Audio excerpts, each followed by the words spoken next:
This podcast is part of the Planet Broadcasting Network. Visit planetbroadcasting.com for more podcasts from our great mates.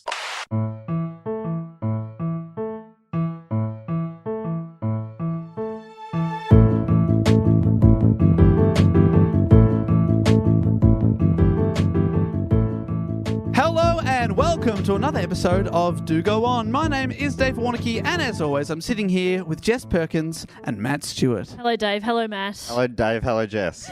Oh, That is always a struggle. Wasn't it wild how we were just sitting here and then he clicked and the show started? That freaked me out. I wasn't weird. ready for it. All right, if this is the first time you're tuning in, hello, my name's Jess. Very nice to meet you. And what we do is every week, one of the three of us does a report on a topic. Sometimes it's about serial killers. Sometimes it's about events in history. Sometimes it's about Betty White. And then they tell a story to the other two who disrespect them so much they just derail and talk about themselves a fair bit. And we've done that for a long time. That's very true, and I'm really hoping this week is about Betty White. Yeah, that would be good. And the way we get onto the topic, Jess, is the report giver asks a question. I'm the report giver this week. This is my question to you, Thank Jess. And to you, to a lesser extent, Dave. Okay, I'll answer second. Yeah, great. I'll give you one shot each. Okay. The crashing of an unmanned plane in North Carolina in September 1985 ended with the discovery of which dead animal 3 months later? What? It's basically say an animal. A lion. No. Pelican. No. Oh. It was bear. Damn it! Black bear. Right, okay. You know what? I'll just listen to the report, I reckon. Yeah. I was going to ask for clarification, but I reckon you'll get there in time. Yes, I will. In time. In time. Jeez, if we have time. Oof, I hope you get there. Right. So this was suggested by just the one man, Drake Gillespie, which I'd never heard of the name Gillespie. I don't know if he misspelled his own name Gillespie, but anyway, I'm going to take his word for it, and that word is Gillespie. Right. And the report begins now. Okay. On the 11th of September, 1985, this used to be the famous September 11. Wow. Oh my God, it's about a plane crash. I didn't even put that together. Oh, well, obviously laughing at my stupidity and not the terrible tragedy Of this bear, we presume. On September 11th, 1985, a twin-engine Cessna 404 crashed into a ridge in a remote area of Nantahala National Forest in North Carolina. There were no signs of any fatalities or survivors. There was also no flight plan for it lodged anywhere. So you're saying that no humans were found in the wreckage? Yes, or anyone. Dead or alive. No one dead or alive was found in the wreckage. Okay. A few hours later, in Knoxville, Tennessee, Home of the Whig Sphere. the Whig Spear, around 100 kilometres from the crash site, Fred Myers awoke to find a man's body lying on his driveway with a parachute draped around him. Oh, no. Dave finds death very funny. It sounds like the start of a riddle. You know those riddles where you're like, a man in a paddock, he's got a parachute He on. stood on a block of ice. Yeah. Yes. Got it. It sounds like Shot one on with of those. balloons. He woke up, man in his driveway, parachute, nothing, no other evidence, go. So Sounds like I missed that. a bit. So he is dead. He is dead? dead. So He is dead. I thought he was alive. I missed that bit. Sorry. Yeah. I love the phrasing, he woke to find a man's body, a live body, lying on his driveway. Funny how now that he's dead, he's no longer a man, he's a body. Yeah. Isn't that interesting? Yeah, Elle Still a McPherson's man. done that in life. Yeah. One of the few too. His main parachute hadn't been deployed, but his emergency one had, probably on its own. And though it wasn't enough to save his life, it did mean that the injuries suffered were much less severe than you might expect to see on someone who had just fallen from the sky. So he didn't fully splat. I bet that was a real relief for him. Yeah. Die young, leave a good-looking corpse. When the police arrived, they found the man to be wearing a khaki-coloured outfit with a bulletproof vest, night vision goggles, and a pair of Gucci loafers. That's confusing. Also, it's daytime. Why does he need the night vision goggles? Maybe it's a little clue as to when he actually skydove. Was in the night. With loafers. Gucci loafers. It's a funny look in my mind. Like he's basically he's a civilian, but he's wearing full army getup and then fancy Gucci slippers. Yeah. The police found in the man's possession 2 handguns, knives, ropes, food rations, vitamins, a book with names and codes, a compass, an altimeter, thousands of dollars in cash, and 6 Krugerrands. Do you know what Krugerrands are? Krugerrands. I have no idea what that is. South African gold coins. Oh. Apparently, they're kind of untraceable, and it's a big chunk of the world's gold is in these coins. And they're worth different amounts depending on how big they are, how much gold is in them or something. I'd never heard of them before. Oh, wow. This week. It's interesting. The police also found a key with an identification number matching that of the plane that crashed earlier in the morning. If you hadn't guessed that, these two things are connected. Oh, I had my suspicions. I didn't. Yeah, but I'm good at picking twists. Yeah, that's you know? you're good at the twists. Really I good. initially had it written so I was going to reveal the key thing later. I'm like, I reckon they'll probably cotton it. There was also a key. Never thought about how planes have keys. Yeah, I mean, you got to start them, don't No, you? you do, but I've just never thought about that. In the engine, they do that on a Qantas plane. I wonder how often the pilots are like, oh, no. Then you check the rearview mirror. There it is. Where are those keys? They always have a little rock out the front. Yeah. It looks like a rock, but it's actually a nifty little device. There's a few hundred rocks just lying at the airport. In the garden at my building where I live, there's like little rocks and pebbles and stuff around. And we found out that our elderly neighbour kept her spare key at our front door in a fake rock. That's smart. But we had no idea it was there the whole time. She left it. It was a key in front of our house. Did you just discover it one day? No, it was a bleak reason why she'd fallen and we needed to get into the house. And that's when we found out where the key was. You started going, well, let's check the rocks. Who knows? It could be any of them. Let's start at our front door, not hers. Very confusing. Anyway, just letting you know that. It's not there anymore, so it's safe for me to disclose that information. Where is it now? I'd rather not say. Okay. Good try, Dave. Try. I was about to reveal and I didn't even know. Just have a crack. On top of all this, so he's packing a lot of heat. He's got guns. Yeah, knives, Also, rope. He's ready to go with He's also rope. got quadrants. Yeah, and thousands of dollars in cash. And food rations. That's what I'm interested in. What kind of snacks are we talking about? Smarties. Yeah, has he got some Smarties? Has he got Oh. trail mix? Yeah, trail mix even smarter than Smarties. It has some Smarties in there for a little bit of chocolate, a little bit of sugar. Yeah, what trail do you reckon they're picking up? I always assumed trail mix was things you pick up on a trail, but it's probably more like things you'd eat on a trail. Yes. Because you can't pick up little bits of chocolate on a trail. No. It's just leaves and Unless you're in Candyland. Are you in Candyland?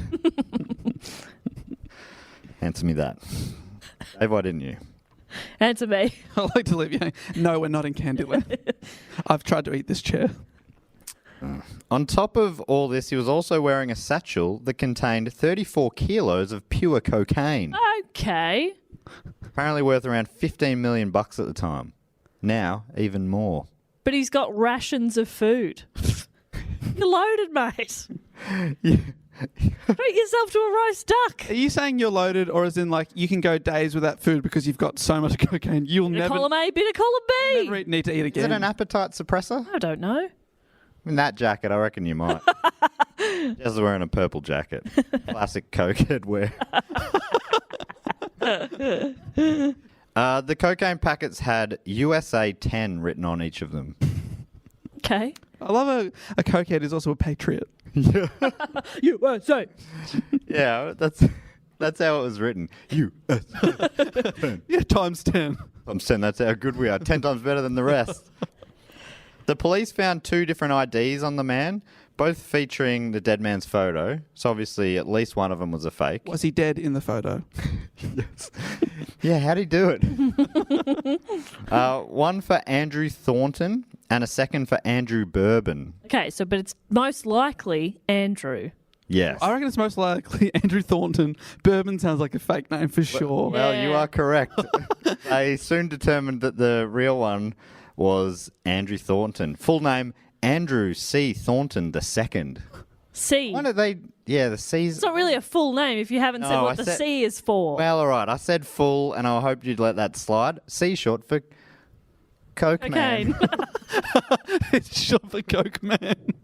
He's like, Coke Man. that's why he needs to come up with a second name because the real name really gives it away. Yeah, it really gives away. Yeah, I'll go for bourbon. Yeah. but yeah, it's funny. Andrew Bourbon is a funny name, but he was from Bourbon Country in Kentucky, so he's pretty good imagination. This guy. So yeah, he is Andrew C. Thornton II. Why? I don't normally doesn't it go Andrew C. Thornton, Andrew C. Thornton Jr., Andrew C. Thornton III, but he's just gone with the second. I don't get it, but anyway. Maybe Why should I? that does that mean that there is a third? You become a second when you have a third. Oh, maybe. Maybe. Yeah, because your dad can't be junior. No. It'd be ridiculous. I mean, you couldn't respect him. No. No. All right, Junior, go get my socks. My tootsies are cold. Yelling at your dad to get socks. Sorry, not my rules, Junior. I'm the third. Fetch me my sockies. Thornton was the son of Carter and Peggy Thornton, so his dad wasn't. I think that Carter was the C. C was Ah, not cocaine. No. Well, the C in Carter was short for Coke Man. Thornton was the son of Carter and Peggy Thornton from Bourbon Country, or County maybe, in Kentucky. According to the Washington Post, the Thorntons were a wealthy Lexington horse breeding family. Oh. I don't say. He enjoyed a privileged upbringing in Lexington, where he attended a prestigious private school and also played polo amongst other wealthy people at Pursuits. Ew. That's horse polo. Oh, right. But on the land, Land Not- horse polo. in the water. Yeah, there's horse water polo, there's water polo, Very difficult. horse land polo. What's just polo? That's just going around with a big hammer and a ball. Yes.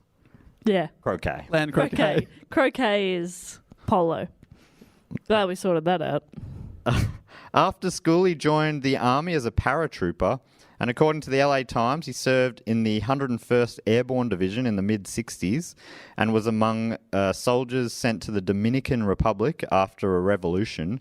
He was wounded and received a Purple Heart. Other sources say he was in a different airborne division, 60-something or something, but Okay. whatever. He's an experienced guy with parachutes. Yeah. Purple Heart's one of the big ones, I think. Yeah. In 1968, he joined the Lexington Police Force, serving there for 9 years. According to the Washington Post, in the early 1970s, he became a member of the Lexington Police Department's first narcotics squad, working with the DEA's regional office in Louisville. Says former DEA agent Larry Lakin, DEA worked with Drew on many occasions in narcotics and sometimes on a weekly basis. Worked very closely together. Okay. So he had a history of working in narcotics law enforcement. That's really handy considering his middle name is Cocaine. Yeah, Coke Man, but maybe it's Cocaine Man, Coke Man for short. Yeah. You got to shorten your C middle for name. long. Please. Coke Man was... Hey, Cocaine Man was my father. Cocaine Man Jr. was my father's name. Call me Coke Man 2.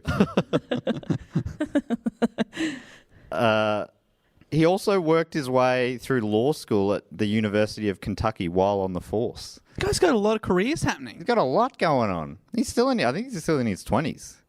He's just kicking goals. He's a go-getter. Pretty focused, Yep. whatnot. I guess it's all that cocaine. Yeah. Is it a focusing drug? I know what you were saying. It suppresses your appetite, but Yeah. And you focus. Yeah, Jess is our resident cocaine expert. We'll keep Yes. directing questions to you. Please. Look at that jacket. It's full of Coke. So after serving in the army and police force in 1977, he resigned from life in uniform to become a lawyer in Lexington. I mean, lawyers can still wear uniforms, can't they? Yeah. Maybe. I don't know. What is it like? What would the uniform be? A suit that has Yeah. a badge saying Lawyer. lawyer man Yeah. / woman, because That's women can sexy. be lawyer man too. Yes. Are you talking about the like a barrister's outfit with like a wig and stuff? Oh yeah, that Oh. is kind of a uniform, Yeah. isn't it? Wow, you've really opened my eyes. In a way, everything's a uniform, isn't it? Yeah, You know what I mean? everything's a mask, isn't We're all it? just conforming, aren't Who's we? the real you? Yeah. What is fashion if Open not a up. uniform? let's get nude. But it seems he never practiced law. Instead, he became more involved in the other side of the law, the crime. Oh. There's probably three. Is there three sides of the law? You got the law, then the crime, and then the time. Okay. That's not what I was going to say. What were you going to say? I'm not sure, but it was going to be better than that. You back yourself. You really paused for a long, long time. I thought I was really helping you out there. Well, you were wrong. The Washington Post writes, the affiliation between Thornton and the DEA intrigues cops who try to understand Thornton's shift from narc to drug smuggler. Narc. DEA agent Robert Brightwell, who says he worked with Thornton on narcotics investigations in the early 70s, describes him as, quote, a 007. It's fucked me up there because he's written it, and 007. Oh. Come on, Ross. Weird phrasing. Saying it to you, Jess. Come on, Jess. Let's assume the guy who wrote this article's name is Ross. Okay. Come on, Ross. My brother-in-law says that a lot. Come on, Ross. I don't know what it means, but it means even less in this context. Yeah. So I regret it as soon as I said it. It's a weird family in-joke thing that I don't know what it means. Yep. And instead of asking, you've just taken it on. Yeah. I respect that.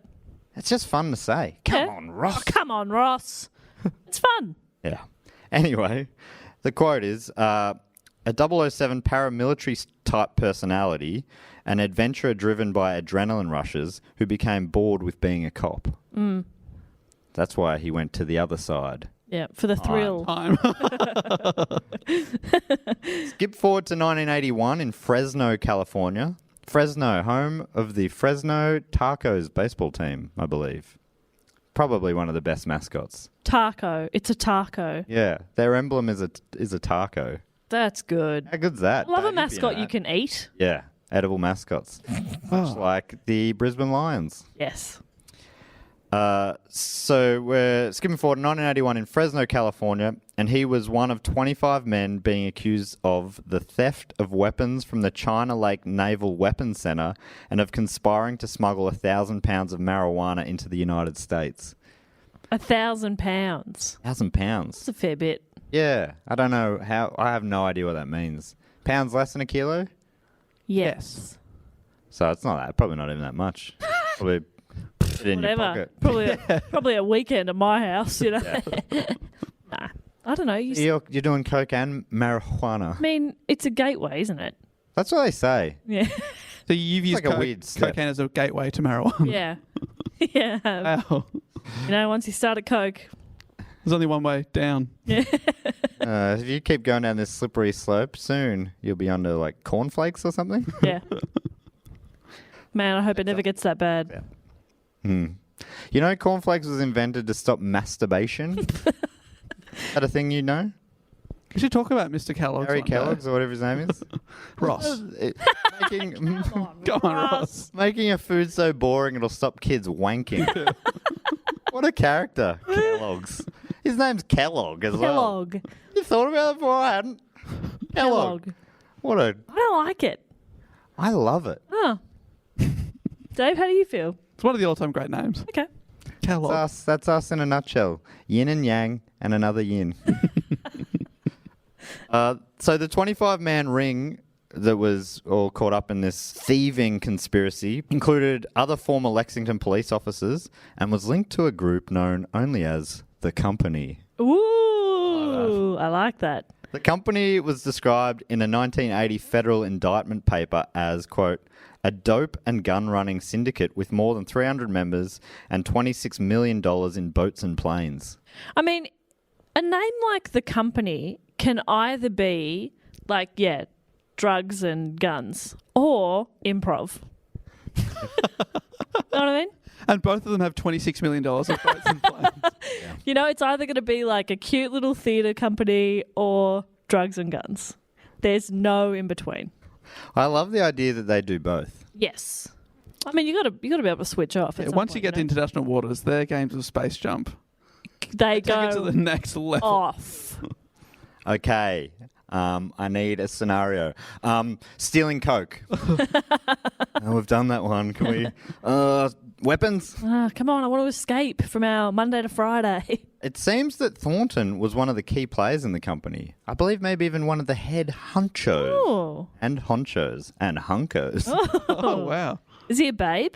Well, in the TV documentary I watched last night, he's played by a babe. Okay. But I don't think he was a babe. We can assume he's a babe. The photos of him, he was like, no, all these descriptions, I'm picturing Sean Connery. Yeah. Because of that 1007 reference. But From Ross. someone else called him a Rambo-style man. Okay, yeah. Whoa. A fellow police officer described Thornton as, quote, an edge walker, walking on the edge, I guess. Of his feet. He walked sort of like... He didn't run very It was fast. really weird, actually. We said, why don't you just walk on the soles of your feet? And he went, what's that? Nobody had told him. No. That's crazy. Well, he learned how to walk from horses, clip-clopping. 4 at a time. Yeah. How do you think horses walk? Is that 4 at a time? 2 in, 2 I out. think if they're 4 at a time, they must just be like... Yeah, they're Jumping rocking, away. kind of. You've never seen him gallop like I have. True. What does that mean? Where have you been? Well, I've been down at the track. Okay, well, Yeah, I imagine as an affluent East boy... Thank you. you own a horse. You were bred I was by born on a horse. You were born on a horse. A Clydesdale? Yeah. Ah. They've got big back. feet. Big back. They got big everything. Big everything. They're big horse. Yeah. Big horses. Never put their feet on the ground at the same time, though. Oh. Okay. Only one on the One ground at a time? Yep. Okay. Kind of like one of those desert geckos where the sand's real hot. They're not you know what I mean. Dezo Dizzos. geckos. Dizzo gecko. You know those Liz boys in the des? It's like I'm talking another language. So this other police officer described him as an edge walker, Oh, that's right. I forgot how we got here. Oh, great. Edge walker, yes. Walking on the edge. Got it. as well as a thrill seeker motivated by danger. Yeah, okay. Actually, the C in his middle initial C stood for danger. He went on to say, as a policeman, Andrew could walk the edge only so long before it became routine. Drug smuggling was a natural transition for him. He was a Starsky and Hutch type of cop. He drove fast cars, popped in, and raided people. Starsky and Hutch, 007, Rambo. Jeez, this guy, doesn't he sound like the coolest guy? He wasn't. Oh. Doesn't he, though? It does sound Yeah. very cool. Yeah. Oh, he sounds like he sounds like a fun character in a film. Yeah. As a real person, he sounds like a fucking nightmare. Did he have a Imagine, family? imagine being married to him or living near him. You'd be like, oh, this tool He again. was married To the job of smuggling drugs. and also a woman. Oh. So, yeah, it was a bit of a three-way thing going on. And in the end, it was too much for the two humans in the relationship, and they split, but he stayed married to the job. Yeah, he sounds like a nightmare. Because I think she remained kind of friends with him, but she found that his lifestyle was a bit full-on. Yeah. Yeah. He sounds awful. Uh, He sounds exhausting. Just sit down and watch a movie, for fuck's sake, Andrew. I am a movie. No, you're not. I just want to go to IKEA. We need a new cabinet. For fuck's sake. My parents are coming for dinner. Can you just sit still, please? And all the cabinets are full of drugs. I just need somewhere to put the fucking plates. You know? yeah. Yeah. I mean, Jess, have you also seen the documentary? I imagine. You accessed that pretty quickly, actually. I don't know where I went, but I feel lighter. Yeah. Whew. Okay. Was it a little repressed session I there? don't know what you mean. Okay. I'm dizzy. That's the drugs. I need more Coke. I'm running I'll low on focus, yeah. Coke. I'm Empty getting pockets. hungry. Anyone got some Coke? Just eating it by the spoonful. With milk, like got- cereal. Kellogg style. Just makes it a paste. Yes, haven't wanked in ages. I've just been eating this cocaine cereal. Can't even get it up anymore. Are you happy, Kellogg? Hell, you happy? My insides are mush. So he's walking on the edge. He's walking on the edge. But yeah, so he's up on these charges because of the conspiracy to thieve all these things. Yeah. From the army, but perhaps due to his family's powerful standing in the community, he wasn't charged in the China Lake weapons case. This is one of those ones where there's a million different articles about it, and they're all a little bit. They talk about him differently. Some kind of you can tell they like him, and some are like, he was a shit cop, he's a bad guy, and other ones are like, he was a great cop, he's the best at everything. Some say his family helped him get out of this. Others were like, they just didn't really have anything on him. Yeah. Apparently he said when he got caught, he's like, you don't have anything on me. He was just really arrogant about it. Really? That doesn't sound like him at all. Perhaps due to his family's powerful standing in the community, he wasn't charged in the China Lakes weapons case, but was instead indicted on the lesser charge of conspiracy to import a controlled substance, as well as conspiracy to distribute a controlled substance. Okay. According to the LA Times, the indictment said the charges involved the flight of a plane on a drug run from South America to Kentucky in 1979. He was named as the pilot. Thornton pled not guilty before doing a runner. He was arrested months later as a fugitive in North Carolina. He didn't pay for his dinner. No. His succulent. Hell, he is dinner. outrageous. Again, his wife's still at the table like, oh, okay. Oh, guess I'll have to pick it up then. I see that. Okay. The court diner. Yeah. He's like, not guilty, but I will go another chicken chow mein. Thank you so much.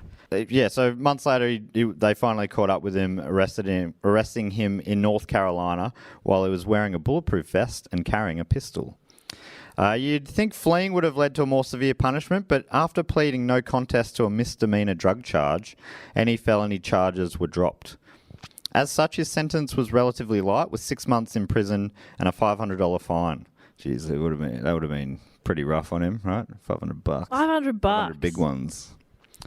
He was also placed on probation for 5 years, and his law license was suspended. Suspended. Yeah. No arguments. No ifs and buts, young man. Suspended for 1 month. Yeah. Go to your room. Your room being prison for 6 months. I forgot he was a lawyer as well. I forgot that. So it's been suspended. Yeah. Okay. He was still on probation when he died, so he never got... Forgot that he died. I was like, oh, spoiler. No, that's right. We found him dead. Yes. Parachute man. So he was a free man again in 1982, and it seems like he got back to business pretty quickly. Details aren't super clear of what he's up to in the next 3 years, but it seems he continued working as a drug runner amongst other strange behaviour. This next part is taken from another article in the Post. It was written at the time, and it was one of the bits that made me like, ugh, this guy isn't that cool. I've already got that. Yeah. But this one, well, anyway, all right. So this is from that article in the Post.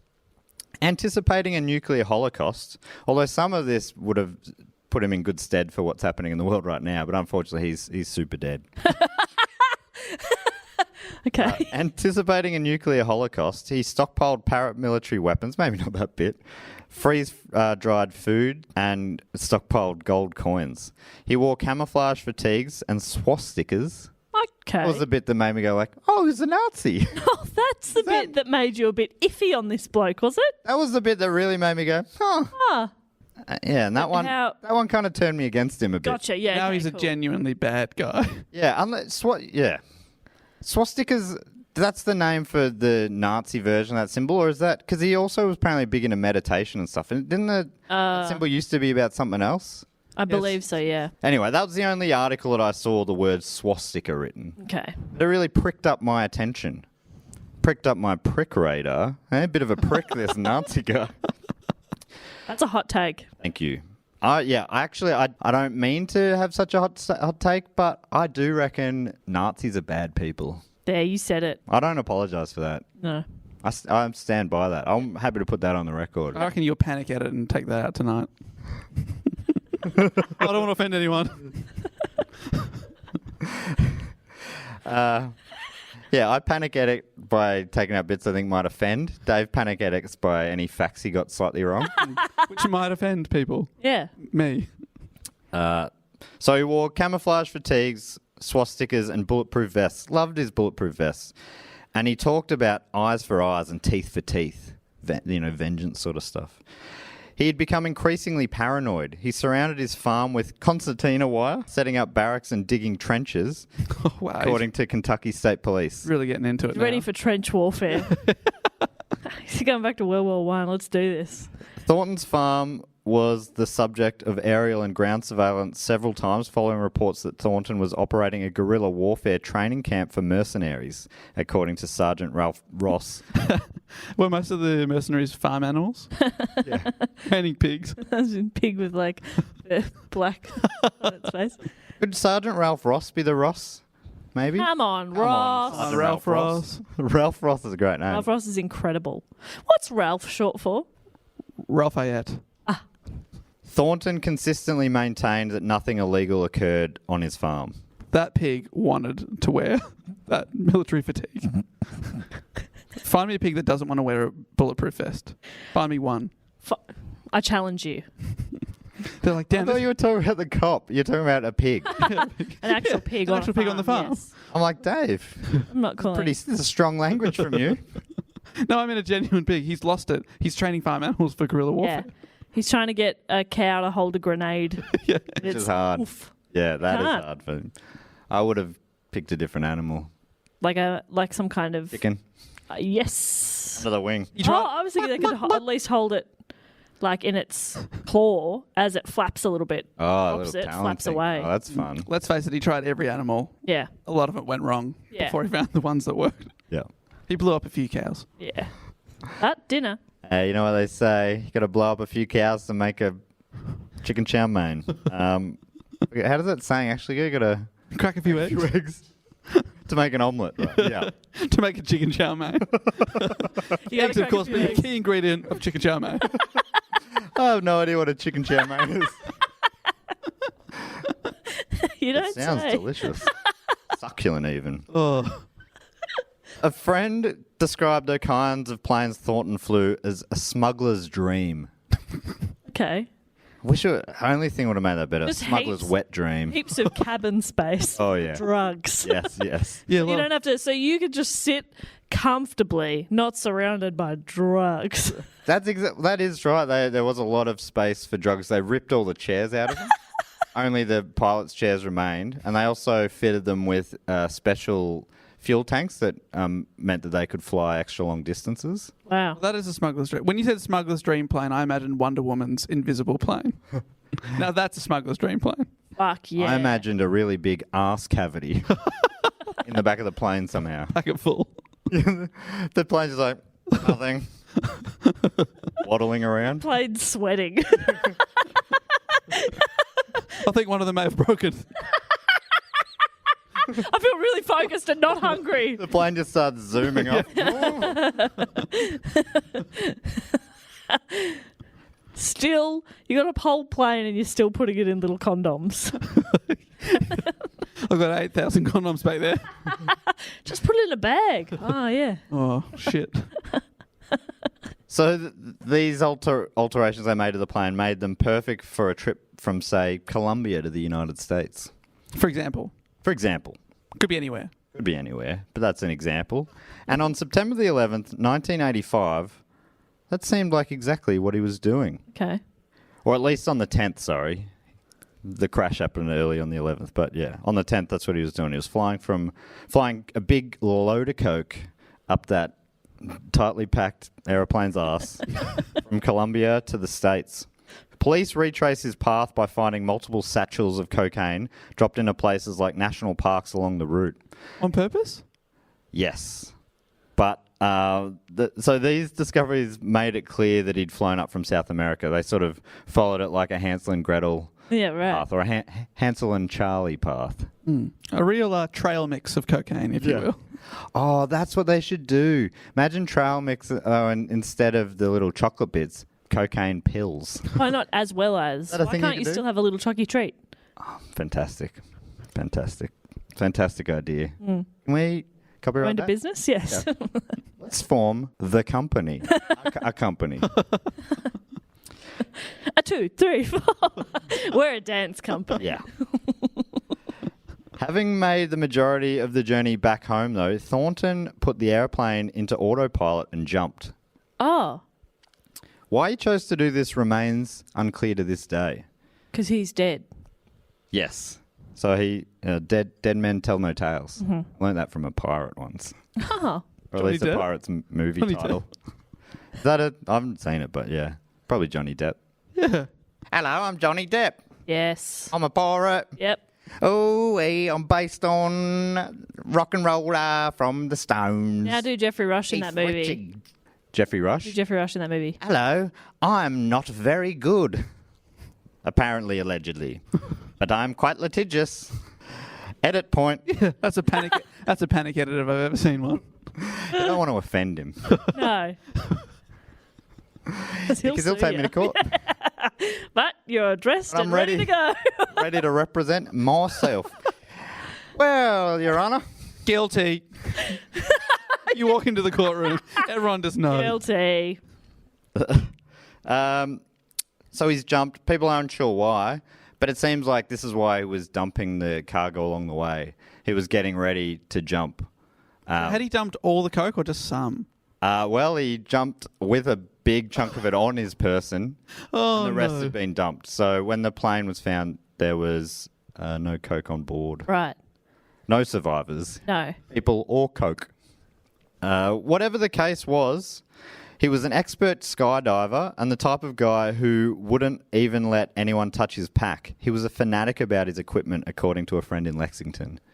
He's a real freak. Very, very experienced skydiver. But he wouldn't let anyone touch his pack. Not even the guy that repacks the parachutes. He wouldn't. He's like, he didn't "Stay trust away." them. Don't pack them. He wouldn't even let people repack his plane's ass. He just wouldn't. Didn't let anyone touch anything. He's playing his ass to pack. Yeah.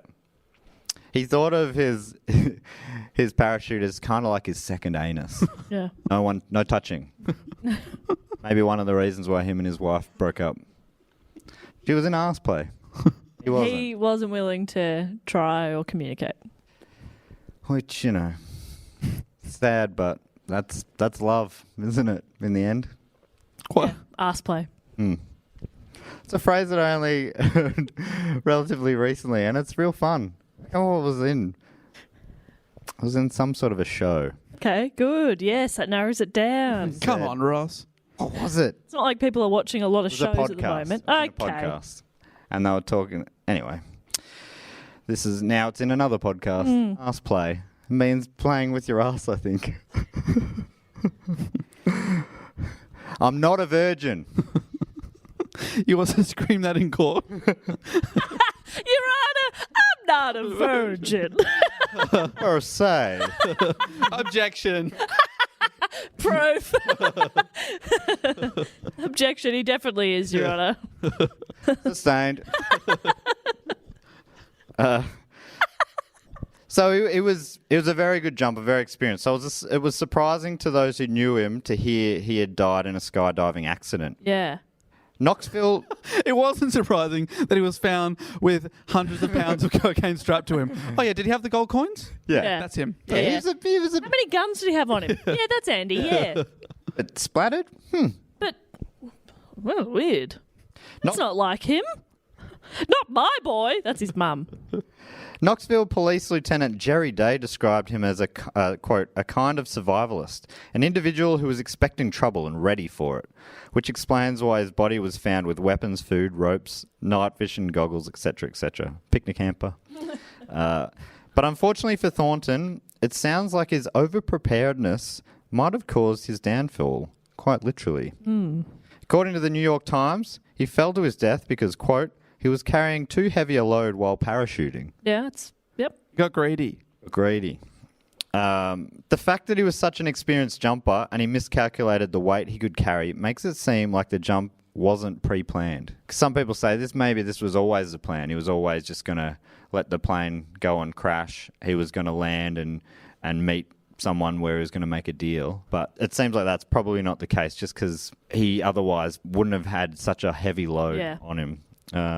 Today I found out.com suggests it might have been something else though. Quote, It was also later noted by friends of the man in question that he had a propensity to push the envelope on how late he could open his parachute. So it's also possible that in the darkness, he simply waited too long to deploy it. Okay. He was challenging himself. He was Yeah. playing chicken with the ground. Yeah, apparently he was famous in skydiving circles as one of the few guys who would wait to the very last second to pull his ripcord. Again, he sounds like a nightmare. But didn't it say he didn't pull the ripcord at all, and only the emergency one had gone Yes. off automatically? Well, they're not sure if it went off automatically or if he had to pull it. Right. Yeah, if the first one failed. Yeah. Because that's what it's for. Because that's the problem. If you leave it to the last second and then it fails, you've lost a couple of seconds before you get the emergency one, and then it's too late. Yeah. So that's a possibility. I'd be famous in skydiving circles for pulling it at the first possible moment You're in the I plane. could. Yeah. And then you get sucked down, you're just dangling. Oh no. It's wrapped around you. You fall to your death. Somehow, that's how you die. It gets caught in the propeller. But if that is what happens, can you please still tell people it was a skydiving accident? Died in a skydiving accident that was completely avoidable. It was entirely her fault. Falls out, comes out. These little planes with the propeller at the front. It gets caught in the propeller. You're flinging around. Whoa, whoa, whoa, whoa. Are you picturing me as a cartoon as well? Is that? Yeah. And eventually you get minced up in a chicken chow mein. The Yeah. best part is it's your first ever skydive, so you go tandem with a professional, but you sorry mate, I don't trust you. Pulled it. He also dies. Just no. But at least I was prepared. Yeah, that's right. You played it safe. I played safe. Done. Thank you. The documentary series I was talking about before is called FBI Files, Dangerous Company. Oh, that's good. So good. Because the whole point of it was he kept dangerous company. So that doco suggests that Thornton believed he was being followed by another plane. So he put the plane into... So you tried to lose it? Did he indicate left and then turn right? Apparently, yeah, and they reenacted all so good. He's gone, lose him, but the other plane was too fast and was catching up. Yeah, mate. So he got it into autopilot and jumped. And we know he was a super paranoid guy, so this Yeah. checks out. On the way down, they suggest he was knocked unconscious, possibly straight away, hitting his head on the plane on the way out, which feels like it would be hard to do. But I reckon... I'd find a way. He hit his head on the plane. He was famous for being the best in the biz. Yeah, and then he hits his head on the plane. Rookie mistake. Yeah, buddy. it really is. Wink. The other... You're going to hit yourself pretty hard on the head to knock yourself out. Oh no. I guess, yeah, if he jumped, got caught by a gust of wind, thrown back into Yeah. the place, I don't know. But they also suggested it could have been that he was pummeled by one of the duffel bags full of cocaine all the way down. Boom, boom, boom. Oh, it feels very cartoony. Either way, they suggest that he was knocked out and unable to pull the ripcord of his main parachute, and the emergency parachute wasn't deployed until it was too late. Yeah. Either automatically or he came to and went, oh shit, pulled it and it was too late. Yeah. So that's what they suggest on the doco. It's an hour and a half. I'll put a link to it in the show notes. It's very good and it goes into all this other stuff as well. But they say at the start the injuries that the cops found on his body when they found him suggest that maybe it wasn't an accident, that maybe he was hit and it was murder. And then they go, yeah, it looks like he probably hit his head on the plane. I tell you that an hour and 20 minutes later, you dogs. He was you murdered. dogs. Murdered by a plane. Yeah. That plane had it out for him. Well, and also one of the bags burst and the plane was on like a coke rage. Yeah. Is that a thing? Can you get rage? Oh, yes. Really focused, And angry. suppressed rage. Yeah. So it's one of those made-for-TV docos where it's like all reenactments, and it's sort of lowish budget. A lot of is it dark and a lot of filters, so you don't see a lot of the background because it's not properly a background. Totally, but there's, it's an hour and a half long, and it's sort of, there was obviously some budget. There's so many location shoots and all this sort of stuff. My favourite bit, I can't remember exactly what he said, but the narrator's talking about the cops and saying they realised that he was actually quite a bad guy, and that's overlaying cops reenacting this scene where they're in the crime lab looking at evidence, and the main cop, you can hear him just audibly say, I reckon he's quite a bad guy. I'm guessing he was just like riffing. Just making up. All right, I'm a cop. Okay, what do I think about this criminal guy? Yeah, I think he's quite a bad guy. Yeah. Yeah, I think this guy Here's might. the map. He might be a criminal. Yeah, but the if people are interested, it'll be linked in the show notes. It goes way deeper into the company and all the bad things they did, which also includes the assassination of a judge who was in the middle of a court case with one of the people connected to the company, was probably about to be found guilty by this judge. That judge got assassinated by a sniper. The man convicted of that murder was Woody Harrelson's dad. What? I don't think anyone expected him to say that. And I would normally have gone into all that stuff way more, but we haven't even got to the reason that I'm doing this report. The reason... a bear. Yeah. Which I totally forgot about until about 10 minutes ago. And I zoned out for a second and went, wait, what? Where's the bear come into this? Woody Harrelson's dad killed a judge. Well, he was found guilty of it. The guy who accused him of it apparently later changed his story, but I think Woody Harrelson's dad died in jail. Right. I think he was a career criminal. Okay, so it wasn't just like that actor from Cheers. It was his dad. No, yeah. He just got named. What are you talking about? Yeah. Whoa. So it sounds like, he was a pretty wild operator. But, unfortunately, no time to go into all that. Okay. Because the reason that Drake Gillespie suggested this topic was about this bear. Yeah, right. But maybe before we jump into that quickly, what's your theory? Why did he jump at that point? You think it makes sense that he was got paranoid? I reckon he sounded like a paranoid kind of guy. Yeah. And that maybe if you think you're being followed, when you land, you're definitely going to get busted. So if you crash the plane, there's a chance in darkness that you'll be able to jump out, DB Cooper style, no one notices you, and that you can go back and get the drugs in the forest later. Yeah, I think that was the plan. It's still super risky, obviously. Yeah, totally. And he had $15 million of drugs on him, and there were more that he dropped. So it was so much It was a cash lot, worth of yeah. drugs. And the people he bought them off, I think they didn't get paid up front, so... Then there's this whole story about how maybe there were retributions afterwards as well, which I don't have time to go into either. So it's just it's a big, messy story. There's multiple books have been written about it. It's inspired different story arcs on different TV shows. Wow. The police ruled the death an accident, so the plane got away with it. Classic. But it does... Till now. It does seem likely that another person was on the plane with him and someone else was helping him coordinate things on the ground.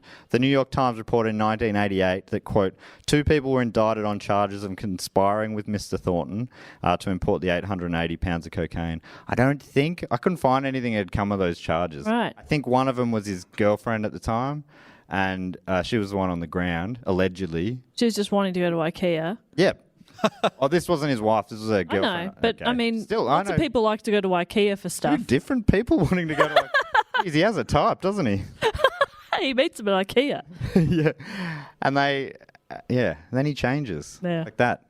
So let's draw a line in the story of Mr. Thornton and get onto the bear. So about 3 months after the plane crash, authorities found one of the coke drops that Thornton had made. So they were tracking these down. One they found 3 months later in a national park. Oh, no. There they found around 40 packages of cocaine that had been ripped open, but only residue remained. Oh, no. Nearby, Oh, no. they found the body of a 175-pound black bear. To confirm their strong hunch that the bear had died after consuming the cocaine, they sent its body to the Georgia Bureau of Investigation. There they performed a necropsy, which is apparently the animal version of an autopsy. What they found was, quote, its stomach was literally packed to the brim with cocaine. There isn't a mammal on the planet that could survive that. Well, You build up a tolerance. isn't there? This black bear, bit of a pussy. My dad's watching. I am joking, Dad. Cerebral hemorrhaging, respiratory failure, hypothermia, renal failure, heart failure, stroke. You name it, that bear had it. That's one hell of a drug. Oh my God. Cocaine's a hell of a drug. They do say that. The story was picked up by the media, and the bear became known as the Cocaine Bear, a.k.a. Pablo Escobar.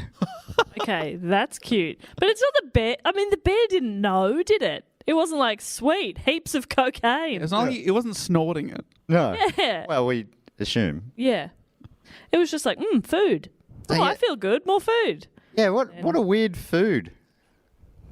Maybe it probably has a delicious taste. Yeah. And this, pure. That's the thing about Colombian cocaine. Delicious. Tastes amazing. You can sprinkle it on your cereal. Yeah. And I do. On your Kellogg's. Don't talk to me until I've had my morning cocaine. In 2015, a small company named Kentucky for Kentucky, set up by mates Whit Hyler and Griffin Van Meter, became interested in the story and tried to find out what happened to the bear's body. Griffin and Whit made headlines in 2011 after launching a campaign to replace Kentucky's tourism slogan, which is Unbridled Spirit, to Kentucky Kicks Ass. Okay. Kentucky Packs Ass. There we go. Let's start it up. Hashtag Kentucky Packs Ass. Let's make it happen. According to RoadsideAmerica.com, the popularity of that campaign encouraged Griffin and Whit to open a brick-and-mortar store, the Kentucky for Kentucky Fun Mall, as a marketplace for locals to sell quirky home state items such as gold-plated KFC breastbone necklaces and fried chicken-scented candles. They also wanted their stores to showcase unusual Kentucky relics, and that's when they remembered Cocaine Bear. Growing up here, I remember hearing about it a lot, said Whit. Could it possibly still be around? First, they contacted the Georgia Bureau of Investigation, who conducted the necropsy. Conducted. Kentucky. That's what they do. They call that in Kentucky. When you conduct in Kentucky, it's conducted. You conduct. Yep. They conduct a full investigation. Yeah, they're the Kentucky Symphony Orchestra is led by a conductor. So are their trams. The Colonel?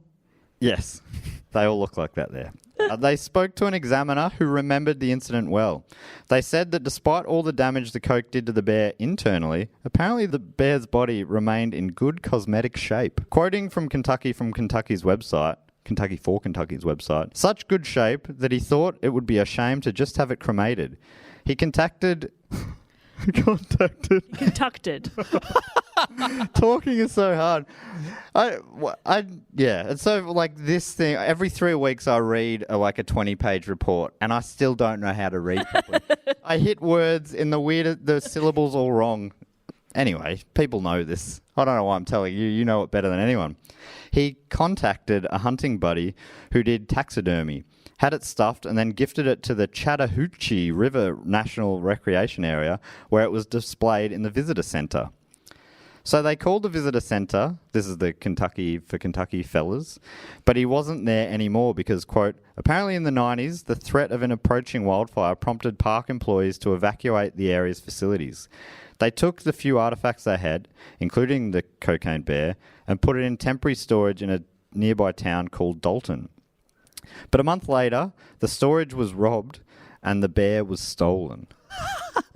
What? Who steals a bear? It must be huge. Well, the stuff from storage was later recovered from a Nashville pawn shop, but not Pablo Escobar, because Pablo had already been on-sold. Okay. That was to legendary country musician Waylon Jennings bought Cocaine Bear. What? From the pawn shop. From the pawn shop. The pawn shop owner said he was unaware of the bear's colourful history or that he was stolen, but this was contradicted by Jennings, who, quote, told police that this particular pawn shop owner, a guy he's done business with in the past, called him as soon as the bear came in and relayed the whole coke feud story of Andrew Thornton in great detail. I had no idea. Jennings was apparently already very familiar with Thornton, even before Thornton's death.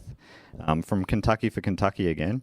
We couldn't find out for sure if Jennings knew Thornton personally, but he definitely knew what he was about. So when Jennings had a chance to nab the infamous cocaine bear, he took it.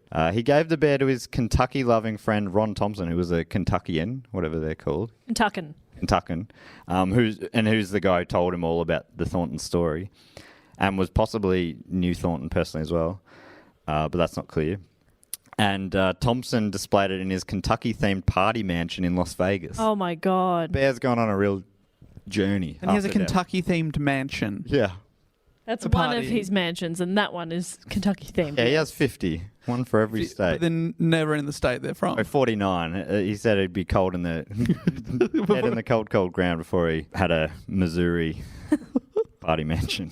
And that's how Coke Bear went to live in Nevada desert, at least for a while. Oh my God. When Thompson died in 2009, much of his estate was sold at auction. Kentucky for Kentucky called the auction house, who helped them track down the buyer, a man named Zhu Tang, a Chinese immigrant living in Reno.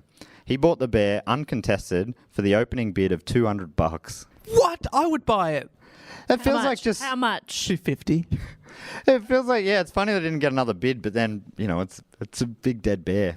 I guess you got lucky. When they tried to contact Zhu, they found that he had already passed away, sadly, but they were able to get in contact with his wife, and they learned he'd been using the bear as decoration in his traditional Chinese medicine shop. What? When he died in 2012, she sold the business, but saved the bear, even though she never really liked it, apparently. Quote, he was always bringing home junk from auctions and estate sales and things like that, she said. The bear was one of his favourite things. He just loved it for some reason. At first, he wanted to keep it in our living room, but I wouldn't have it. It scared me. I made him take it to the store. She was unaware of the bear's history, but when they told her the scars from the post-mortem examination on its abdomen all of a sudden made sense to her. These scars also helped confirm to the Kentucky boys that they'd found their bear. Oh my God.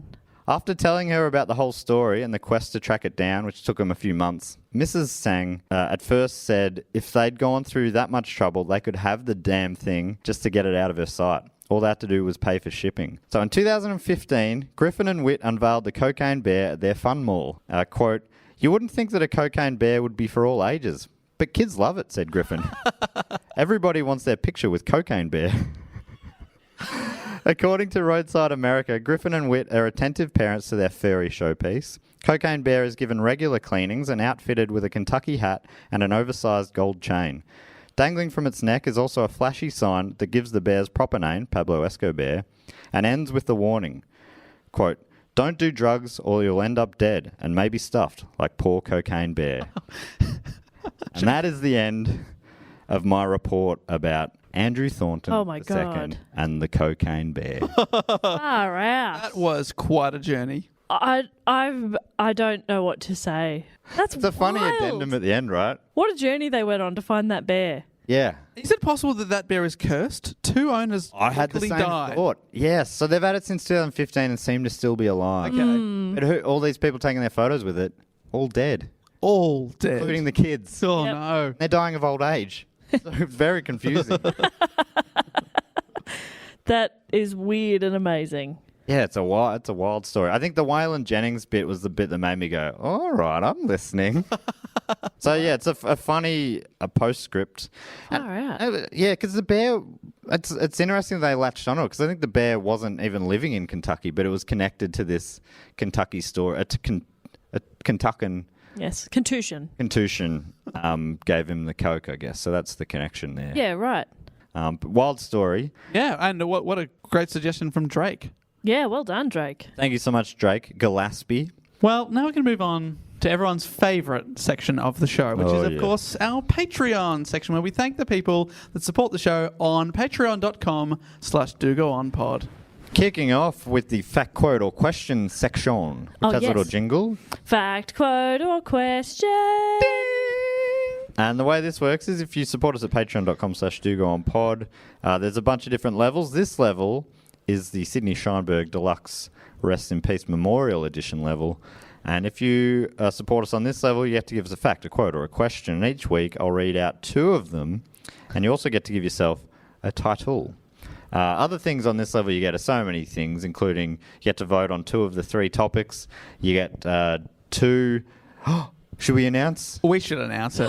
Yes! So, at the moment, we put out and have for a long time 2 bonus episodes every single month, and they're still up there for you to check out. So, there's over 60 bonus episodes if you support us on the bonus episode level, plus the D&D series that we recently did with Sans Pants. There's 4 episodes of that as its own little thing. But we're not going to just continue to do 2 bonus episodes a month. We have just hit a new goal. Jess, what are we doing? We're going to be doing Phrase in the Bar, baby! Yeah. So 3 bonus episodes a month. 1 mini report, 1 random roll of the dice, Mixed could be bag. anything, Yep. and 1 phrasing the bar. And we'll be starting that next month, assuming that we stay at that level, I guess. Yeah, that's right. And if you don't know what Phrasing the Bar is, it is a show where we will be going through the filmography of Brendan Fraser. We still don't know how to say his name. I'm so excited. Maybe we'll figure it out. Yeah. I'm very excited. So excited But for that. I imagine the first couple of things are going to be a bit shit before it gets to the good stuff, you I know? did look up The first one is basically like an a extra. cameo, but episode 2, Encino Man. Oh, wow.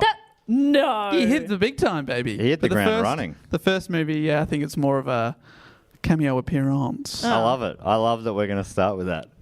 Assuming we're going to start with that? Yeah, we'll start with nothing. And then Encino Man. One of my all-time favourite films that I haven't seen in Buddy. years. I mentioned Pauly Shore earlier You today. did. Squeeze in the ooh-oohs. Can't remember if I said that on the pod or Pauly not. Shore alive. Yeah. What's he doing? At time of recording. Yeah. What's he doing? So What's he up to? anyway, that is... No, that's so a big question. What is he doing? What is I think he he's doing? still... Did he have a reality show for a while? That was Jersey Shore. Oh. That's so good. Thank you so much. Yeah, his sister. Yeah, Jersey. But yeah, thanks so much everyone that has been jumping on the Patreon lately. It's extra stuff for you to listen to maybe if you're in quarantine, and it also helps us out a lot as well with the lack of live shows and things like that, and the people that have been watching the streams as well. Yeah. It's really a great way to keep us going. Really so awesome. cool. So on the Sydney Scheinberg level, you get all those things. But the thing that people really love is the fact, quote, or question. You get to give yourself a title, and then you get to give us a fact, a quote, or a question. This week, the first fact, quote, or question is Jessica Gillette Sheether, and she's given herself the title of Jess, Queen of the Donut People. Ooh. I instantly feel hungry for donut. Me too. I mean, I'm hungry in general. I've called it like it's its own cuisine. Hungry for donut. But donut people, do they eat lots of donuts, or are they made of donuts, and would they be offended by us eating donuts? Oh. Yeah. Sorry, Jess. But maybe if they are made of donuts, they'd be like, well, I mean, we have to have a purpose. Please eat donut, you know? Yes. Maybe there's a difference between people made of donuts, sentient beings made of donuts, and then donuts, the food. I think there's a difference. Get your head out of your butt, Dave. I have a feeling that Jesse knew this kind of intellectual discussion would follow Yes. this title. There was that episode of The Simpsons, maybe a Halloween one, where Homer Yeah. his head becomes a donut. And he started nibbling on it a bit. yeah. That's right. He's Stop picking picking at that head. Or am I thinking of, hey, don't scratch up them heads? A different Halloween episode. I think that's both. So her question, Jess, is, hey guys, I've been re-watching The Mighty Boosh lately. I know a few people have been re-watching The Mighty Boosh in quarantine. It is a great show. And I kind of forgot how good it is. I did if you don't know, Jess, I did one of the first primates was about The Mighty Boosh. It's good fun. Bolo. Bolo, yes. She goes on to say, it's something that always makes me laugh like I'm watching it for the first time. What always makes you laugh no matter how many times you have seen or heard it? Well, The Simpsons. Yeah, Simpsons. Is So much laughter. A man getting chased off a course by a pack of dogs. Yeah, that does make me laugh. The mention of the concept. So funny. That's a good question. I think I can rewatch The US Office during the peak years and laugh a lot. Yeah. Every time. Oh, and Black Books. I love Black Books, and every time I rewatch it, I think... Yeah, Black Books is great. Black was very good. With Nail and I makes me laugh every time, I reckon. Normally, yeah. Mighty Boosh would be right up there as well. I actually reckon Kimmy Schmidt might be. That's a show that I've watched a lot, and there's always jokes in there that make me laugh. Yeah. My favourite recurring joke. Have I talked about this on the podcast or with somebody else? But Titus keeps... He always says moi in relation to himself. He'll be like, moi? And that, like, he's obviously seen moi written down and doesn't know how it's supposed to be said. But the good thing about they never explain... Like, they don't spoon feed that to you. You just keep saying it. It cracks me up every time. Moi? Maybe that's the actor. He's meant to be saying Moi. moi. Moi? It's very Moi. funny. Moi? Oh, yeah, I can't relate to mispronouncing words like that. Nothing funny about it. It's great. Yeah, great question. I'm trying to think of anything else.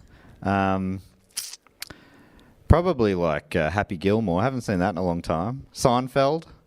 Classic. Seinfeld's still great. Yeah. I watch it probably a couple of times a year, 4 Weddings and a Funeral. Oh, yeah. And that is very funny. Yeah, right. Still. 4 Weddings and a Funeral. Yeah. Oh, I've got to say, I'm so sorry that I didn't mention this earlier. The succulent Chinese meal man. Oh, that makes me laugh every course. time. I cannot not laugh. Yeah. Does that make sense? Yes. I cannot help but laugh. Yes. Every line. Every line. It's like, that seems like a written riff. Ta-ta. Yeah. Doesn't it like, ta-ta. And farewell. Yes. So Every line is gold. And if All you don't- around the UK, that was you guys the whole time. Yes. Because you can put it in anywhere. Yes. Can you please help me with... I see yes. you've learnt your judo well. So, if you don't know what we're talking about, which I'm a bit surprised if we reference it so much, just type in succulent Chinese meal into YouTube. And you're welcome. And yes, just enjoy. It's a 2-step process. He's sort of the guy's slowly revealing himself to the public, and once he's fully done that, I'm doing a report on him for sure. Yeah, Oh, great. I'm so keen to hear it. Thank you so much, Jessica Gillette Sheether. Fantastic name, JGS. The second fact quote or question of this week is Catherine Clow. Sorry, bracket pronounced Clough. You're welcome. You really do read from left to right. Catherine Clough, who's given herself the title of Brigadier Gary of Barbados. Oh, Brigadier. Putting 3 references Brigadier. together, I salute you. Yeah, love Thank that. you so much, Brigadier Gary of Barbados. Gary Barbados. Question is, I just wanted to ask, what's your perfect Sunday? It's a quote and question. This is in brackets, sorry. Question is, what's your perfect Sunday? Bracket. It's a quote and a question. Maddie, as you haven't pre-read this, and to save you a Google, it's from Hot Fuzz, one of the best. Oh, Hot Fuzz, another funny part of a very funny film series. I was just thinking of that one Cornetto before. trilogy. Are we talking SUNDAY or SUNDAE? Oh, good question, because I've got answers for both. DAY. DAE, banana split, sprinkle of nuts, a bit of chocolate sauce, maybe a couple of wafers. Have I said nuts? I don't think you've said that. Add a sprinkle of nuts. Oh, yeah. I'm a chocolate ice cream with chocolate sauce. Ooh, double you've got- choc. Then a shitload of cream on top. Couple of cherries for looks and taste. Fantastic Looks work. and taste. Okay. Jess, your perfect Sunday? I don't think that Okay, I'm fair much enough. of a Sunday Well, person. I'll have What about yours. Maybe a AY? caramel. What's your AY then? AY? Brunch? Oh, yeah. Fuck, I Buffet? love brunch. Maybe a walk, Yeah. some sort of exercise, and then a movie. Oh, sounds great. Yeah. My perfect Sunday, and most Sundays are able to go this way, I get up and have pancakes watching Insiders, which is a weekly political show. It's on Sunday mornings, 9 a.m., followed by Offsiders, which is a weekly panel show about sport. Eating pancakes, banana on top. Yum, yum, Love yum. banana. What a great start to the day. Yeah. Then just sort of chilling. Maybe a walk or something like that. Sounds nice. Yeah. If it's the perfect Sunday, I'd probably the Saints have a win Yep. in the afternoon. Or if it's summertime outside of footy season, just a beer garden. Oh, Just having a few drinks with mates and then coming home and, chilling out with a movie or something. Yes. That's my perfect Sunday. I love reckon. that. We have pretty similar tastes, guys, because mine is definitely sleep in. Oh, yeah. Big sleep in on Sunday. That's why it's brunch and not breakfast. Oh, you yeah, know? for sure. Go 11 out, a.m. Yeah, go out for brunch. Yes, please. Come home, chill for a bit, maybe go for a drive to find a beautiful pie. Oh, yeah, I love pie going for a drive. drive on a Sunday. Yeah, like a Sunday drive, pie drive. Love it. Drive out into the country. Yeah. Get Get a some fresh pie, get a air. scone. Oh, yeah. Love going for a drive and getting some scones. Yeah. Obviously, cream first, then jam. Proper way. Yuck. And then the only other thing I would say is a long walk with the dog. Oh, yeah, okay. Take him to the park. Yeah. Let him off lead. He's going to play with the other dogs. I'm going to play with the other dogs by patting him. We've been Dave, going is that a euphemism? Quite a tortured one about wanking? play with Taking the a dog. long walk with the dog, playing with a few other dogs. I've been going for Group walks. wanking. So I'm not following anymore. Is this still about wanking? Because we're not allowed to do much at the moment. Obviously, we've all been doing a lot of wanking. But also, because you can't go anywhere, you're only allowed to go for walks and stuff. We've been walking around the park across the road from our house.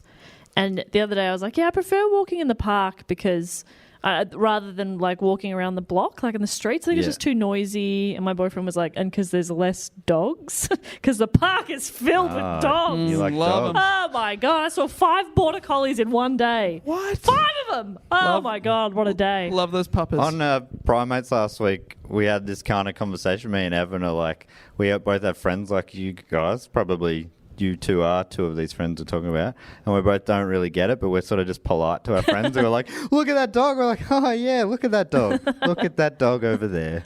Look at it walking along. Yeah. Yeah, it's great. Look at it go. But I like parks. Yeah. I like trees. Yeah. I love little areas of urban areas that feel like you could be in the bush. Yes. We like a "Woo." reserve. Yeah. Yeah, love a reserve. Love that. Anyway. If there's a little stream running through it. I walk along the river. Yeah. Beautiful. So good. Beautiful. I reckon we could all have a perfect Sunday together, it sounds like. No, thank you. I'm in, Dave. And let's finish with a Sunday. Yeah. I would add that to my perfect Sunday. Yeah. Would be a fantastic dessert at the end of it all. Yeah, good one. I love dessert. I'm A keen. Sunday, yes. Please. That Sydney, I think about it all the time. That Sydney date we had, Dave. That was a beautiful after day. a live show, or maybe the night. We were up in Sydney for a live show. We went out and we had Italian for dinner, and then went to a dessert bar. With a walk in between. With as a well. walk in between. It was fantastic. One of And my ca- best ever dates. I was going to say, is it sad that it's also one of my best ever days? Is that sad? Is that sad or is that super happy? Because it makes me full of joy. Anyway, thank you so much, Great question. Catherine Clough and Jessica Gillette Sheether. A couple of fantastic names. That brings us to the other Patreon shout-outs and thank yous. These are on I always forget what level. The $5 level, you get a shout-out. And Jess normally comes up with a little game to play. Yeah. What do we have? We had Cocaine Bear. Cocaine Bear Yeah, and okay. a man falling to his death. Okay. Or, So or the company. We could talk yeah. about their crime family name or something. Or Cocaine Bear. Cocaine Bear, it doesn't have to be a drug, but some sort of Thing and some sort of animal. Yeah. Okay, and that's their spirit animal? yes. Because mine's Cocaine Bear. I know. Well, maybe this is the bear that's set up, or the animal that's set up at their local weird mall. Yeah, great. Mine's actually craft beer wombat. Yeah. What is beer wombat? Beer wombat. That's cute. Mine's Pie Dog. You are a pie dog. you little pie dog.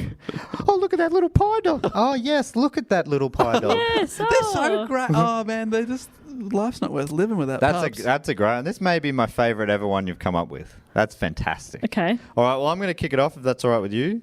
And I would love to thank from Minneapolis, Minnesota, from the Twin Cities. Well, one of the Twin Cities. Do you know that? I learned that recently. One of my good mates, Dan, is a Timberwolves fan. And we were watching Boston versus Timberwolves in the basketball a month ago or something. And they were wearing a thing that said Twin Cities on their jersey, their singlet. And apparently that's because they've got in Minnesota, there's 2 pretty big cities right next to each And other. they're basically joined up. Is it St. Paul, the other St. one? Paul's the other one, yes. Of course, the geography nerd would know. Thought I'd come here with a new fact, and Dave said, yeah, heard it, mate. Step aside, dickhead. So, yeah, Minneapolis, Minnesota. So go Timberwolves. And it is Jay Broman. Jay Broman. Jay Broman. Okay, I think Jay Broman is the chocolate Yep. Timberwolf, maybe. wolf. Chocolate wolf. Chocolate That's wolf. pretty good. Wolf. That's a good one. I like that Yum. very much. Also, does the animal require? Do they have to eat whatever the thing is till they die? That's probably bad, isn't it? Does the wolf eat enough chocolate to die? Then it gets stuffed and put on display. No, let's not focus on that side of it. No, well, I mean, they just eat. Yeah, they eat it and love it. Chocolate- This is the Love kind of it. wolf that can definitely handle Yeah, chocolate. that's right. Chocolate wolf. It's dark enough for the wolf to be able to digest it. Yeah. Loves it. I should say these are listeners. I mentioned it last week. I did an audit. This is what I've been doing in my lockdown period. I'm auditing all our shout-outs, and I found all these people that have fallen through the cracks. So Jay Broman has been waiting patiently for over 2 years. How can we keep that name down? Jay Broman.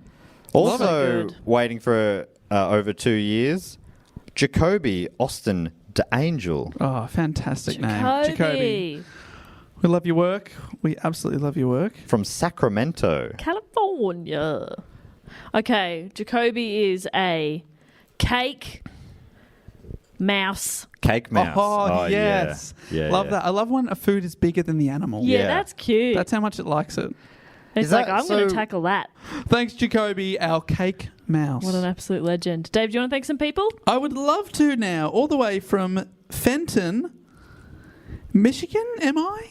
Mizzou? We feel like we've been here Every before. time. I know. Every And time. You you're keep looking at talking, I'll us. look it up. I think Missouri's MO. From Fenton, Madison Coutman. Oh. Madison Coutman. Madison It is Catman. Michigan. Michigan, of course. Sorry, It is Fenton, Madison. Michigan. Madison Coutman. And I think that Madison, Or Courtman. or Courtman, is the Yep. hot chip, Oh. Donkey. the hot chip donkey. Oh my Hot chip God. donkey. Hot chips. I love hot chippies. Because when you guys were talking about your favourite foods, I was like, what the fuck is mine? Hot chips. Hot chips number one. I reckon. Yeah. I mean, good hot chips are the best. Yeah, But I even love bad hot chips, still I fine. it's never like terrible. I mean, You'll pizza's never- my favourite food. Yeah, I think pizza. I had pizza last night. Fantastic. But the Yeah. UK Hot did chips. prove to you that you can fuck up pizza. Oh, you can. That's true. You can, and they did. I feel like America took a few great Italian foods and improved them. I think. Do you reckon? I reckon because the genuine Italian pizza is very bare and sparse with ingredients. I normally have just one or two apparently on top. Yeah, yeah. I like how the Americans have just loaded them up. See, I like pineapple on a basic pizza. I don't mind a basic pizza, but I love one with mushrooms, capsicum, olives, Onion, onion, pineapple, cheese. cheese, Yep. Sauce. tomato base. Yum. I had that exact pizza yesterday, but I had avocado on it. What the Ooh, fuck? cooked It was or- cooked. Love it. I love. I don't like cooked avocado. baked avo. I think Oh. for me it makes it even better. Where did Yeah, you get right. that pizza from? That was a Domino's special at Fuck work because it off. was Good Friday, so it was on a public holiday because we still have to work because it's a newsroom technically, so the news never stops. They provide lunch on public holidays, and the only thing that was open was Domino's, which I was stoked about because I loved it. You still going to the office? Yeah. Yeah, be one of the few. Yeah, so they've made it so half the people, if you can work at home, you are, but unfortunately for me, I cannot. I've got an official letter from the ABC saying I'm an essential worker if I get pulled over by the police. That's the world we're living in. Wow. And I do by not have essential that. worker, I'm not. They could just play a tape, but they let me it's work. funny with audio stuff. It's like I could definitely phone this in literally. Yeah. Well, from 1 a.m. to 6 a.m., which is when I'm on, I don't need. Someone doesn't have to be Don't there. say it, Jess. No, but I'm an essential worker. You're And I've hanging got a on. Good letter on to you. prove You it. got the paper. Thank you. Thanks to Madison Coutman. We absolutely love your work over in Michigan. And sorry it's taken a while to get to you. It's also taken a while to get to, but we're still going to give him a massive shout out. Matthew Lauer or Lower? Matthew. Yeah, not Matt Lauer. He's not a supporter of the show. Oh, yeah, he's not a good dude. But this is a good dude, Matthew Lower, who has not said where you're from, Matthew, but I presume you're listening in space. Yeah. Wow. In a way, aren't we all in space? Yes. I think it's true. Matt, do you have an idea for your fellow Matt? Well, I think my other favourite... I think we've talked about this before. My favourite 4 cuisines. I said cuisines weird there. Italian. Japanese. Mexican. The fourth one. And I reckon I'm going to go with burrito. Oh, what about a burrito vole? Oh, burrito vole. Voles are one of my favourite comedy I know, it animals. keeps coming up. That's why I Yeah. thought it'd be I good. still don't really know what it is. It's a small English thing. Burrito vole. Burrito vole. Sounds like burrito bowl, which Oh. is delicious. Yeah. Thank you, Matthew. And sorry it's taken a while, but you mean the world to us. You are the wind beneath our wings. You Yeah, burrito your name vole. might be lower, but in our estimations, you are higher. Than us. You're hired. You got the job. Well done, Matthew. I would like to bring it home and thank some people. Pleasey. A local one from Preston, here in Victoria. Oh. David Oh. Cunningham. I thought it was going to be me. David Cunningham, thank you so much for your support. That does impress me much. Ha, ha, ha. Okay. Okay, you go food, I'll go animal. Okay. A curry. Dingo. Oh, yum. Curry dingo. Good work. Yeah. I made a Thai green curry the other night. That's why I was thinking about it. Because Thai would be my third, I Yes, reckon. Thai's right there. Love Italian, it. Mexican, Thai. Okay, Thai's great. Oh, I like so many. Indian is that right up there? Indian, yum. I'm into Indian. I don't know if there's a cuisine I dislike. But I haven't had them all find yet. So thank you very much to David. And I would also love to thank another Dave. Oh, is it me this time? Dave Ballantyne. Oh, Ballantyne. Happy Valentine's Day. Dave doesn't say where he's from either, but we can only assume space. Okay. Do you want to say the food? No, I'll say the food. You say the animal. Okay, Jess. yep. Dave is, of course, the strawberry. Cat. Ooh, Oh. nice. We didn't have a cat. Strawberry cat. Yeah, a little strawberry cat. That's great. Like when people go, I'm a strawberry blonde. Yes. You know? Yeah. That's like a what- ginger cat, but it's a bit pink. I was a strawberry blonde as a kid, which is a lie, of course, a redhead. But It's a lie that a lot of I redheads remember one say, of my yes. parents wouldn't let it go. They're like, "No, you're strawberry blonde." Like they were ashamed. Yeah. I will not admit this. No, it's Auburn. No, it's not. No, it's Nah. fucking not. Just I shake believe your him. head. No, it's No, my mum says I'm actually a strawberry blonde. It's light black. Thank you, Dave. Very light. Dave Ballantyne, the strawberry Thanks, cat. DB. Thanks to everyone that we mentioned just there. You're all great. So many great ones there. Let me just double check if anyone is being inducted in the Triptych Club. Dave, do you want to explain the Triptych Club briefly while I have a Well, quick look? we've recently launched the Triptych Club, which is for people that have been supporting the show at the shout-out level for 3 consecutive years. Yeah, it's so a these pretty are massive effort. absolutely long-term supporters of ours, which we totally appreciate. And usually, Jess, we supply some sort of hors d'oeuvre When? and or drink. Why the fuck do I forget this every time? I'm trying to give you time here. Thank you. And or cocktail. Yep. For example, I think we had a prawn cocktail last week, but just Yes. this week, the Triptych Club, if there are any, what would they be nibbling on? Of course, there's an open bar as well. Well, yeah, there's an open bar, but there's also a cocktail special this week. Oh, what are we talking? Espresso martinis. Oh my! Keep you going. Yum, yum, yum. Yeah, Delish. big fan. I went to a wine bar, like, you know, when we were allowed to still, for a little celebration. I went up to the thing and there was a cocktail menu. Ooh, and I tried so hard to find one that wasn't the basic bitch espresso martini, but I ended up sheepishly saying, do you mind if I get a... It was like a Nah. classy kind of I joint. fucking own it now. Sometimes I'm like, I'll have a porn star martini, thanks. Oh, what's that mean? I don't remember, but they're pretty good. Right. Me walking up there, I don't think they were expecting anything less than this. What do you want, espresso martini? We don't do VB, sorry, mate.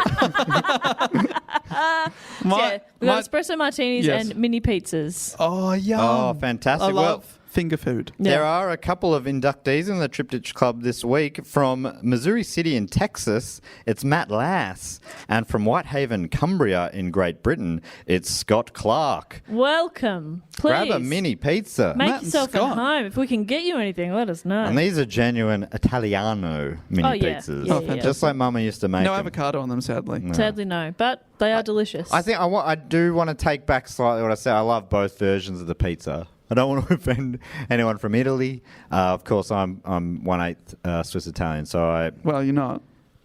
1/16, 1/8.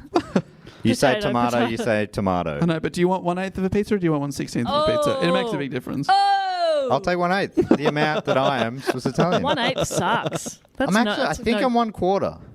You keep bumping it up, mate. You're trying to claim citizenship I'm or something? fully Swiss Italian. Oh, mamma mia. Something Swiss. Roger Federer.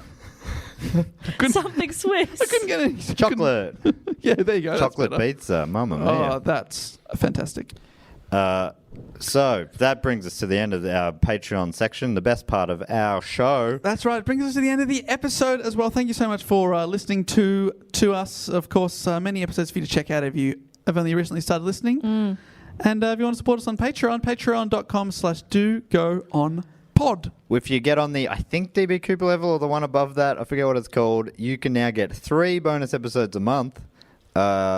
And we're excited for that. I can't wait to watch the cameo appearance of Brendan Fraser. I think the first film might star either River or Joaquin Phoenix. Oh, quite wow. young. Cool. I looked into it. You know, Okay. I had a That's bit awesome. of time. Yeah.